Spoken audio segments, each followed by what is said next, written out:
Hello, and welcome to NFER's Classrooms Research Bite series for schools. This series aims to summarise key findings from NFER's independent research and to provide evidence-based, practical recommendations for schools to consider as you address key education topics. This month, June 2023, marks 3 years since reception Year 1 and Year 6 children began to return to school and the partial return of face-to-face learning for Years 10 and 12 pupils after the initial period of lockdown and partial school closures due to Covid-19 pandemic. During this time, NFER has undertaken research on the impact of the pandemic on children and young people's social and emotional skills and well-being, as well as the impact on pupils' attainment. We know how hard schools have worked to minimise the impact of the pandemic on pupils and to support COVID recovery. 3 years on, we thought it might be useful to discuss what the available evidence tells us about that recovery, both in terms of wellbeing and attainment. We also wanted to share practical, evidence-based suggestions on where schools might focus their resources to continue that progress. To do that, we've produced 2 videos. In this first video, we'll be discussing insights on the impact of COVID on the wellbeing and mental health of children and young people in all school phases. Our second video covers what research tells us about the impact of COVID on the attainment of children in primary school. We'll link to that second video in the notes here, and you can find it also on the NFER website. To talk us through the insights and recommendations today, I'm joined by NFER researcher Georgia Sawyer. Georgia is a former primary school teacher who was teaching during the pandemic and has first-hand experience about the realities of classroom life during that time. As a parent of primary-age children myself, I'm also really keen to hear what the evidence tells us about the impact of this unprecedented period in the lives of our children and young people. Let's start with what research tells us about the impact of COVID on children and young people's mental health. Well, this reaches through all aspects of life, of course, and not just school.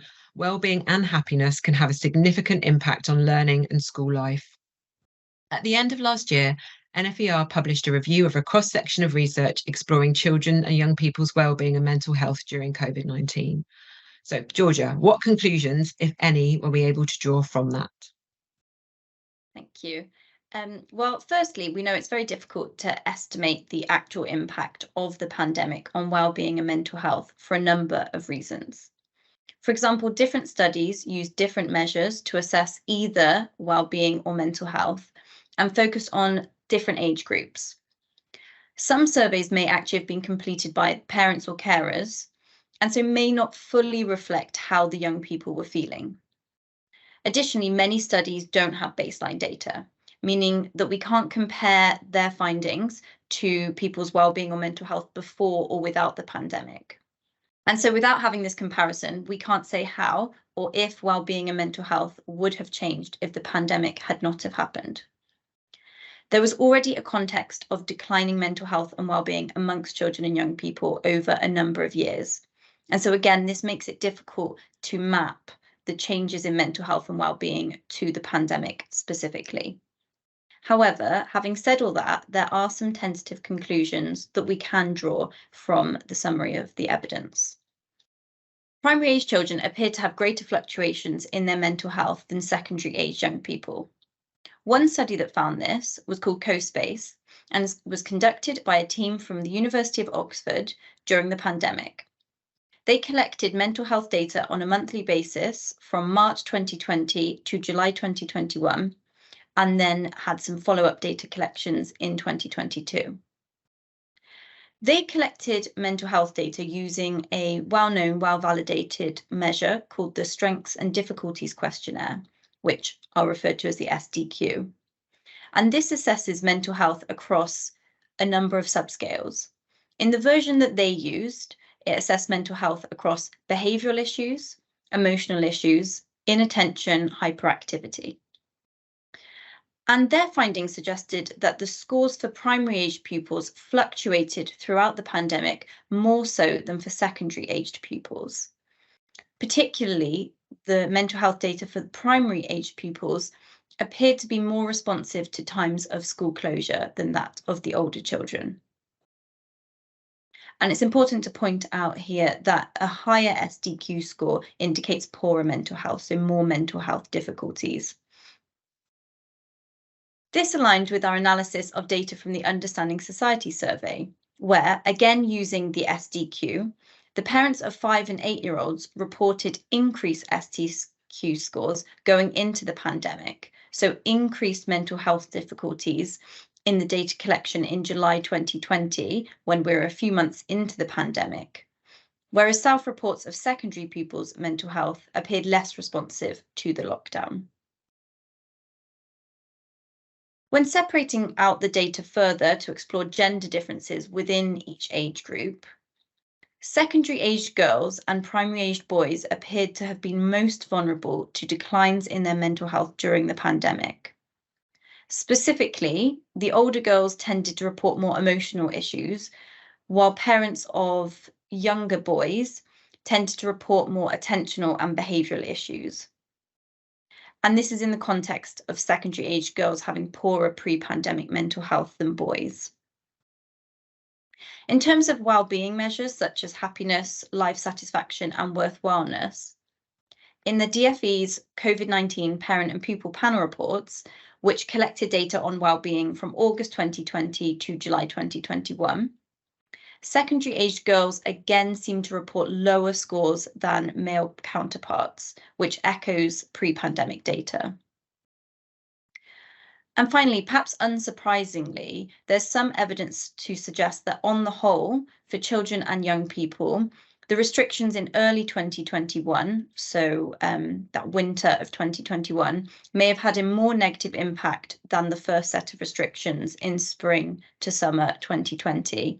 And when we think about our own experiences of the pandemic, we may relate to this, to these research findings, with that winter lockdown being particularly difficult.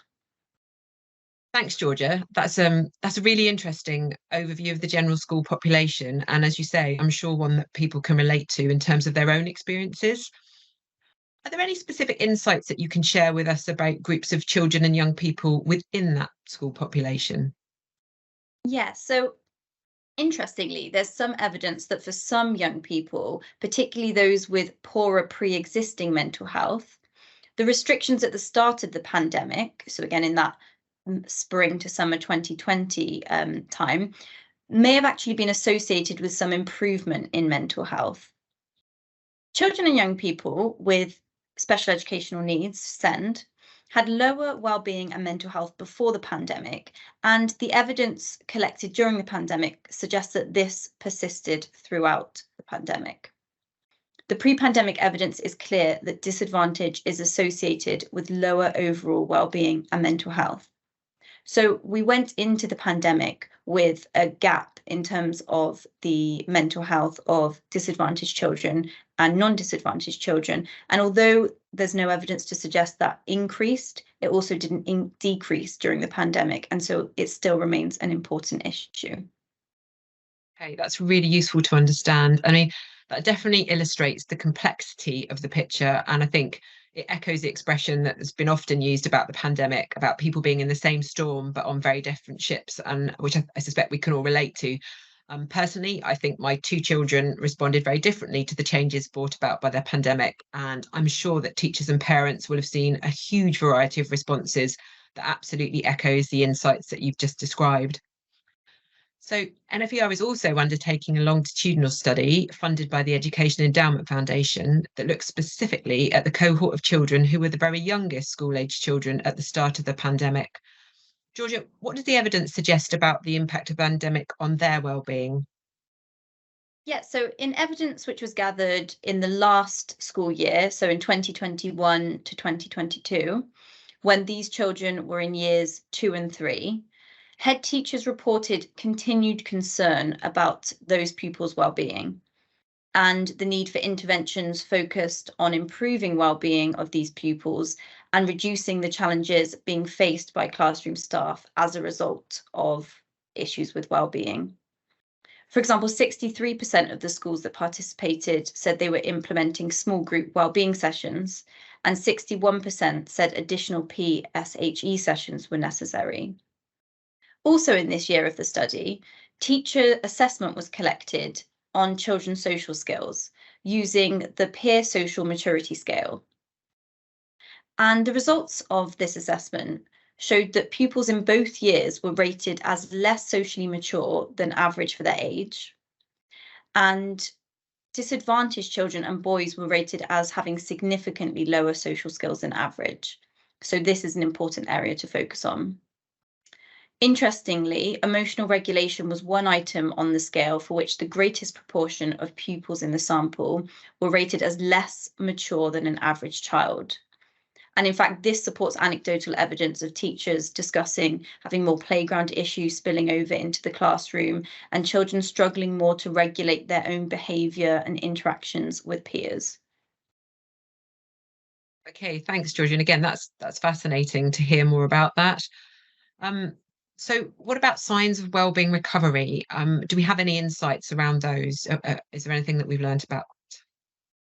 Yeah, so by the summer of 2021, there was some suggestion of an improvement in children and young people's mental health and well-being relative to earlier in that year. So, for example, in the CoSpace study mentioned earlier, which tracked mental health on a monthly basis, parents were indicating that their children's attentional and behavioural issues had improved fairly quickly once they were back to school. And again, this may be something that those watching can relate to. Meanwhile, data from the Parent and Pupil Panel survey collected in the summer of 2021, both in the way of parent reports on their children and young people's mental health and also self-reports from secondary-aged young people, these indicated improved happiness compared to the lockdown at the start of that year. So it does appear there was some improvement in mental health and well-being by this point. However, it's important to note that parents did tend to rate the happiness of their secondary pupils as much higher than the pupils themselves did over time. Going into 2022, continued recovery is less clear from the data. This is where factors such as seasonal fluctuations in people's well-being come into play. So for this reason, it's useful to compare the same time of year across 2 years. So when comparing the data from February 2021, when we were right in that winter lockdown, to the data in February 2022, while parents reported increased happiness in children and young people, this wasn't reflected in self-reports of the happiness of secondary-aged pupils. And so this shows how complicated the picture is when trying to map mental health and well-being to pandemic-related factors. Also, anxiety levels in respondents seem to have taken longer to show signs of recovery after the pandemic, and particularly for secondary-aged pupils, remain very elevated. Ultimately, it's going to take a period of time before the effects of COVID on mental health and well-being become fully evident. And often it seems like we're dealing with a continuation of pre-pandemic patterns rather than the actual effects of the pandemic. Establishing a pattern of consistently measuring children and young people's well-being and mental health would be really helpful in terms of creating a much clearer picture of this area. Okay, so whilst there are some patterns, it feels that it's difficult to reliably establish the long-term impact of the pandemic on young people's well-being and mental health. And I guess given the complexity of the story and that providing support for mental health and well-being is really a specialist area, does the evidence suggest there's a reasonable contribution that schools can make to improving this picture? Yes. So firstly, it's really important to remember that for children and young people who are struggling with their mental health, they're likely to need a number of avenues of support, of which schools are just one. However, there is evidence that school connectedness, which is how children and young people feel they are accepted, supported, respected, and included in their school community, is a protective factor in terms of mental health and can prevent or reduce later mental health problems. And interestingly, we found some evidence that for some children and young people, they actually felt a greater connection with their school during the pandemic. This association between school connectedness and well-being suggests that schools may want to explore what practices were introduced during the pandemic to see if any aspects can transfer to more conventional times.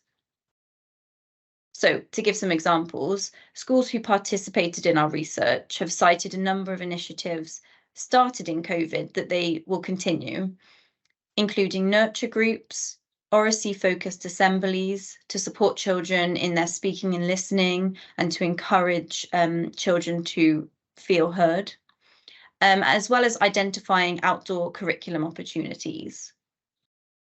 Charities which specialise in children and young people's mental health and well-being advocate a whole school approach to well-being. So some examples: Young Minds, Place to Be, Mentally Well Schools all offer a range of free resources to support children, young people, as well as staff in schools. And it's also really important to highlight that in a recent survey by the charity Education Support, which was conducted in May 2023, this year, they found that 62% of teachers are offering increased amounts of emotional support since the start of COVID, and 62% saying that managing student behaviour was taking up more time. And so it's really important to acknowledge that workload on teachers and to signpost supportive resources where we can. Yeah, that's a very important point. Teachers and school leaders are clearly playing a key role in supporting pupils to recover, and obviously have been since the start of the pandemic. So it's really critical that the wellbeing of staff is also given priority. And again, as you've mentioned, particularly given that teacher workloads are already pressured, as we know. We should also note that our research does recommend that policymakers also need to recognise that support available to schools and families from external agencies is often limited and hard to access, and does need to be reviewed in the light of the trends we've just discussed. So thank you, Georgia. I mean, it's been a really interesting discussion about what is a very complex subject. And we know that many schools will be experiencing much of what we've discussed day to day, and much, if not all of this, will feel familiar to them. So we hope that this video was not only useful in setting out the evidence that supports your experiences, but also as a resource that can be shared with members of the wider school community, for example, parents and governors who may have their own questions about the impact of and recovery from COVID. You'll find links to the various resources that we've mentioned on the NFER website via the link below, which you can also find in the video notes. This video is part of our new Research Bite series for schools. If you have any feedback or suggestions for us on topics you'd like us to cover in the future, please just email classroom@nfer.ac.uk. Thank you for your time today, and we hope to see you again soon.